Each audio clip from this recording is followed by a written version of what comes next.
A very good evening and many thanks for joining us on this Women Empowerment Show. So today with me in the studio is Miss Anne Onyango, who is an events planner, and we'll be talking matters brand identity and more of events planning. And you'll want to know what does it take to be an events planner. Thank you very much, Anne, for joining us in the studio.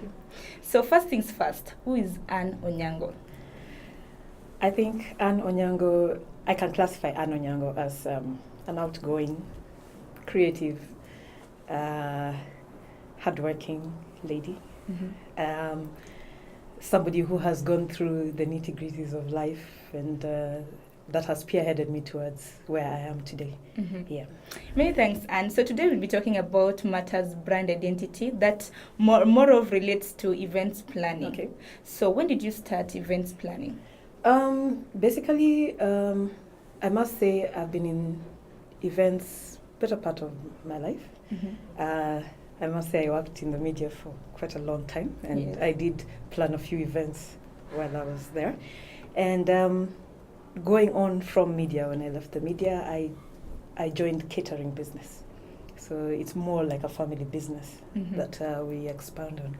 And from there, I managed to go into one of the Facebook pages, mm-hmm, and I found this very nice lady called Carol, mm-hmm, who was ready to mentor me, mm-hmm, and show me what events planning is all about, how to go about it, mm-hmm, how to set up, what to look for, mm-hmm, and she still does that. Mm-hmm. And I must say, it's not about what education background you may have had. Yeah. It's about your interest, basically, mm-hmm, in making something look good. What do you like?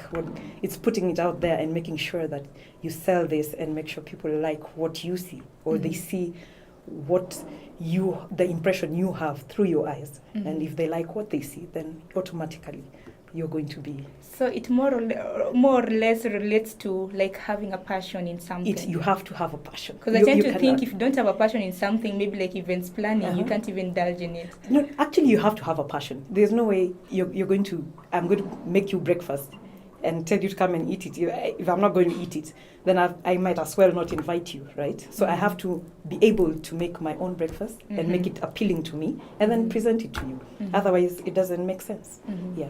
And then the cost of branding or planning for events? They vary. It varies quite a bit. And most of the time, we say it's according to the client's budget. You may be hosting maybe your wedding, and maybe you can afford to maybe raise 250,000 or 300,000. So it's up to me as an event planner to try and source, mm-hmm, for things, mm-hmm, that would actually fit your budget without, mm-hmm, straining you to the extremes. Mm-hmm. And there are all sorts of service providers out there who can actually come down to your cost. Mm-hmm. So that is why most of the times you may need an events planner.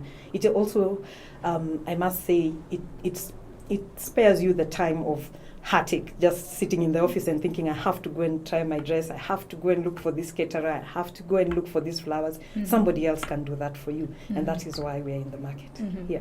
And who is your ideal customer? My ideal customer is basically everybody. I cannot say it will be middle class or is the rich or is going to be somebody who has the money. Everybody is an ideal customer because when we go out there, we expect all sorts of people. We expect somebody who has a budget and that who has not set a budget, who doesn't mind spending, and someone who minds spending quite a lot of money. Mm-hmm. So basically everybody is my ideal. I have no particular. And where do you, because that point draws me to, yes, a conclusion of, yeah, where do you get your customers from? Most of the time social media, I must say. And sometimes there are even referrals. Mm-hmm. Yeah. And we have a page, DD Flowers and Deco, and because of our work, people have seen our work and what we can do. Yeah. So they refer us to people. So you'll find there's a bride's page on Facebook. Every time a bride comes and says, I need this and this done and I'm in this area, then you find somebody will say, how about you talk to DD Flowers and Deco? So it's actually a reference that is made, especially on social media. Mm-hmm. And some brides actually come when we're doing some of our events, mm-hmm, and they actually see what we are doing and they're like, that is what I want. I want the same done in my event. So mm-hmm, actually it's word of mouth and social media, mm-hmm, that plays a big role. And also what you do that can entice them. Yes, actually what we do, do knowing I have done this and it looks beautiful. We have to sit and first stare at it and say, my God, it looks beautiful. If we have not reached that point, then we have not done our best. But most of the times, I think we deliver, and we're happy with our product. Like the company, you called it was Didi? Didi Flowers and Deco. How many members are you? We're quite a number, I must say. And the main person is called Carol. And I must say she's quite empowered. Because She's given me mentored you too. Yeah, she's totally given me the urge to keep going, and every day I still go through her work, trying to be just as good as she is. And yeah, I would say she's my total mentor in terms of the events planning. Yes. Let me talk on catering business now that you earlier mentioned that you major on catering. Yes. Basically being that it's a family business. Tell us more about catering. Like, what does it take to do catering business? Actually, I think catering is more, like I said, just like events. It's a passion. You have to love good food. I totally love good food. I take offense when I go somewhere and you give me something that totally does not appeal to me. So I have to make sure the same service goes out to my client. And I think that's why when you go to like our restaurant, we have 2 restaurants at NHIF building. It's called the Foyer. In Nairobi? In Nairobi at NHIF building. And we actually love the idea of incorporating everybody into our catering in terms of we're not going to use too many spices because probably there are people who don't do this and you have to also be very particular on how you make your food. You don't just fill it with oil and you call yourself a caterer and you go about cooking there are things you have to watch out. So I guess catering has just been a family passion that I have grown up in, and I have figured that is where I belong. Speaking of catering, I know catering involves a lot of things, Yes, even like family events or like even marriage events. Let's talk of a common one called Rorashio, the Kikuyu one. Yes. What does it take to do a Rorashio? Actually, you might find this hard to believe, but you have to actually research on some of these things because there's the Rorashio, like you're saying. I have to go out and find out what do they eat? What does this community eat? I have to make a budget set on them. Some clients come to you and they have no idea what they want at their function. So it's up to you to actually go out there. I actually go through Facebook and look at people's events and find out, okay, they eat this and that and that. And I have to actually train myself during my spare time to make some of these foods best as I can. Make it look better than what I saw, so that when I present it to the client, at least they say, okay, she knows my foods.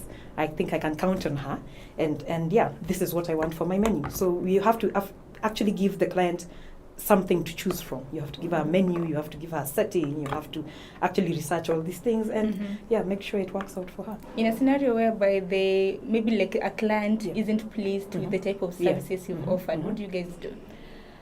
Actually, okay, I've not really experienced much of that. Yeah. But I would imagine not every day is a rosy day for as a service provider. You might go through a few things that probably did not please a client here and there. But I would imagine that an apology would actually be good. But as much as the client is commenting on this and this, it's up to you as a service provider to go back and see, where did I go wrong? You have to go back to the scene and find out what was the problem, what did not meet the client's expectations. And that's something that you make sure it does not happen again, because I'm telling you, social media can ruin you. Just one small mistake can actually mess up your whole career. So you have to make sure you listen to the client, make as minimal mistakes as, if at all any. You shouldn't even make a mistake. It has to be past the client's expectations. So I think that's why we rarely experience a comment as in, I did not expect this. We make sure we go over the expectations of the client. Even if we are going to put in a little extra than what the client paid for, then we are going to do that. Yeah. In a scenario whereby I'm a client and I don't know what I want, I come to you and do me this, and this. Any added money or charges? Yes, so when we look at things like you want me to do your catering for you, of course I have to call you in for like a tasting. I have to make different kinds of food and then tell you maybe you can choose from here, that of course will incur an extra cost. Mhm. If I do a mock setup for you, you have an event, and you tell me, so what is it going to look like? I don't know what to expect. Then Yeah. I can actually do a mock setup for you, and you can come in and actually see and maybe say, okay, what if this was done that way or this was done? So we actually engage the client in the decision making, so that on their day they're not expecting anything less than what they have already paid you for. So actually a few of those things actually incur an extra cost. Yeah, basically, yes. As we're progressing, Yeah. any beauty of image planning, not image planning, but events planning, now that you've done it for a very long time, Yes. any beauty about it? I Maybe to would somebody say- somewhere, maybe Uh-huh. who's watching us, who wants Yes. to indulge Yes. in events planning. Yes, I must say it's very exciting. Actually, when we've done events, most of our events we do in Eldoret. Now we are coming into the Nairobi market, and I think our first event is on 10th of October here in Nairobi. Now we're penetrating the Nairobi market. So for me, it's excitement. It's actually the excitement of doing this job. You have to be excited about what you do. You don't just go somewhere and just do something for the sake of it to get the money. You have to be excited. You have to look at this product and say, that's my work. You know, when you post it on your Facebook page, everyone is like, wow, my next function should look like this. You know, that's the it's actually the excitement and the pleasure of doing what I do that makes me go on. Seeing with it. customers or clients appreciate Yes, your work. there's nothing as amazing as that. Let me tell you, even when you take the pictures, when you're done with the event, just looking at them after, there's some satisfaction you Pleases feel. you. Yeah, it pleases you totally. So to be an events planner, you must actually, one of the first things you need to learn is how to research the market. You have to go out there and find out what kind of events suppliers are there. You have to look for the best, if at all. You have to look for the best. You have to look for the costings. You have to look through other people's work. You cannot say you're individual and you cannot. You have to look through people's work. You have to see how to better other people's work. That's when people at least will rely on you and actually think that you can do something better than what they have seen. Yeah. Thank you very much. And on that note, we're taking a short break, but don't go away. We'll come back after this break.